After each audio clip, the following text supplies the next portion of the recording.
Hey, gang. Last but not least is our information about the Protestants and the Counter Reformation. When last we spoke, we talked about the fact that Martin Luther had put together three major teachings, three things that he wanted everyone to remember. One, salvation comes by faith. Two, individual priesthood. You can be your own priest. And three, the Pope can make mistakes. He's a human being. Ultimately, all three of those things got Martin Luther into trouble, and he was on the list of bad. Unfortunately, that's what happened. But because of the people that respected him and wanted him to succeed, he was protected in his county in Germany. Everyone hid him, made sure that he was not found out by the Inquisition court, and he does end up living. He lives a long life. But the reason why Martin Luther is so important is not because he came up with new ideas, it's because of the printing press. The printing press was invented by a man named Johann Gutenberg. He created the printing press, which involved movable typeset. Please make sure you're writing all of this into your notebook. Movable typeset was the idea that they would carve tiny little tiles of all the letters that they needed. They would put them into a huge frame and they would make sure all the words were what they needed in the frame.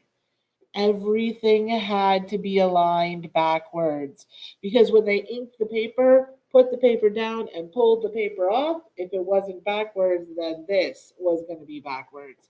Martin Luther is successful because all of his ideas were printed and handed to the people in their own language. People got behind Martin Luther, and eventually he's going to win. He's going to take on the church and he's going to win. Martin Luther was so successful that the group of people that follow him end up being called Protestants. They are people who protest the Catholic Church. In fact, Luther is able to even create his own version of Protestants that are now referred to and called Lutherans. Those people who are Lutherans follow the teachings of Martin Luther. So all of these reformers come together, they make a plan, and Luther is going to be the head of that. Martin Luther lives out his days in Germany, writes a lot more stuff. He ends up getting married, which was unheard of since he was part of the church, but he decided he wasn't going to belong to the Catholic Church anymore since he was excommunicated anyway.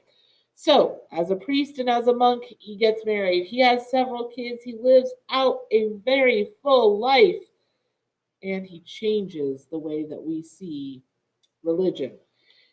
To help you understand what this looks like, we have Christianity, one big, bold religion. Underneath Christianity, the people that we have been talking about forever, the Catholics. Remember, they're followers of the Pope and the Catholic Church. Still Christians. Now we have a group of people called Protestants, also Christians. And underneath that Protestant group of people are all of those churches that you see around town: Lutheran, Baptist, Methodist, Presbyterian, Church of Christ, Church of God, the Nazarene Church, Christian Missionary Alliance Church. You name it, it falls under this Protestant category. Why is this important? Well, I will tell you. You see, roundabout now, we're celebrating a very fine day called St. Patrick's Day. And St. Patrick is a saint. That is 100% true. So he belongs to what part of Christianity? Yes, Catholicism. He lived in England, or he lived in Ireland, came from England to Ireland, was trying to convert all of the people there to be Catholic, and they did. So where does the Protestant thing come in? Here's the thing. Ireland is divided into two halves. Northern Ireland is mainly Protestant. Southern Ireland is mainly Catholic. Those two groups of people have not seen eye to eye for a really long time, and they fight back and forth and back and forth. Great The best way to understand it is, have you ever seen an Irish flag? The Irish flag is divided into three colors: green, white, and orange. Green stands for Southern Ireland, yellow or white that's in the middle is the peace that's supposed to happen, and orange is for Northern Ireland. Protestants are here. We're loud, we're proud, and we have taken down the Catholic Church. The church is now divided. The best way, the word that I love the most, schism, a dividing of the church. And from this point on, we have tens and hundreds of different kinds of Christians. So, in your notebook, I want to skip that. Go back. In your notebook, I want you to understand that the Protestants and the Catholics now start fighting each other. I know, crazy but true. Yes, they still follow the same God, similar to what we had when we had crusades. But now we're going to fight each other.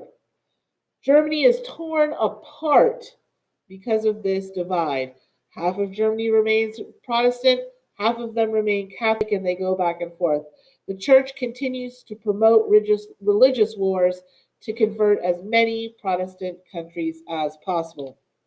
Additionally, many Protestants continue to pray for religious freedom, and they want to go somewhere where they can be free.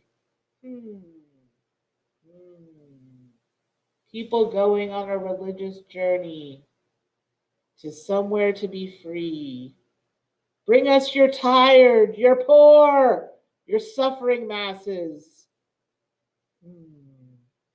Yes, could be the pilgrims. Thanks, guys. You know that the next lesson that we're going to go over is for you to create a political cartoon based on Catholicism and Protestantism. It's all you, baby. You can do it. I'm very proud of you. We'll talk to you later.